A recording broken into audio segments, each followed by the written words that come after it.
Hey, what's up, all you geek inheritors? It's your boy Scoop Dog hitting you with some DC news. Now, we already know that Superman's sequel is going to be entitled Man of Tomorrow, and just recently, James Gunn mentioned that it's going to have a Lex Luthor Superman team up of sorts, and I guess it's to battle whatever this threat is, which we all are speculating is going to be Brainiac. This already on top of the confirmed Lobo, who is going to be appearing in Supergirl, Woman of Tomorrow. So right there we have how that's going to transition into that movie. And this wouldn't be the first time that Superman and Lex Luthor have teamed up. There's been numerous occasions throughout the tenure of Superman where they've paired up numerous times. If you take a look at some of these cool comic book shots right here, you see all these moments, some a little wackier than others, but the precedent has already been set for this. On the other side of DC, recently we've been seeing a lot of the set shots of Clayface, and one in particular outside of a Gotham courthouse has people speculating that there's going to be a tie-in between Matt Reeves' Batman and the James Gunn's DC where Superman is. I don't know how many times we have to say this. It is not going to happen. It is not going to work. It is like mixing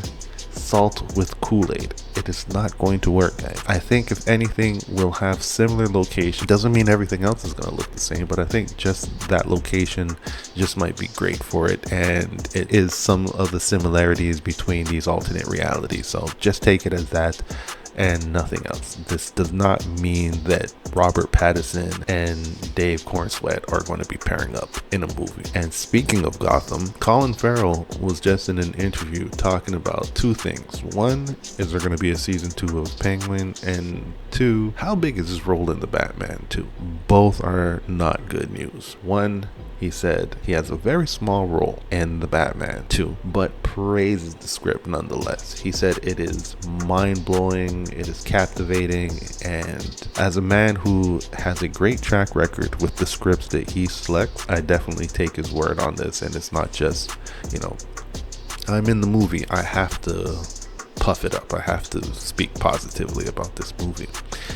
And with the Penguin, and I said it's two negative things, but I'm kind of on board with this, but at the same time I am a little disappointed because of how epic the season of Penguin was. Anyways, he's saying that something like this should just be left alone, self-contained, and not revisited. And the fact that they made something like this work on this level, which if you can't rate it on a 10, it can't be anything less than a 9.7, 9.8.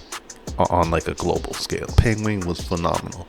Now maybe this is a way to avoid making the same mistakes that they did with the Joker and giving us that folie à doo-doo. I think that what they should be doing perhaps is between every Batman movie we get a different villain tie-in series that's a one-off. So maybe the next one will be about the Joker, maybe another villain, who depends on who we're going to be getting in the sequel. So that's about it for the DC news. What do you think of the Superman updates, and do you want to see a Penguin season 2? And if not, what villain do you think would be in the sequel for the Batman, and should they have a series of their own?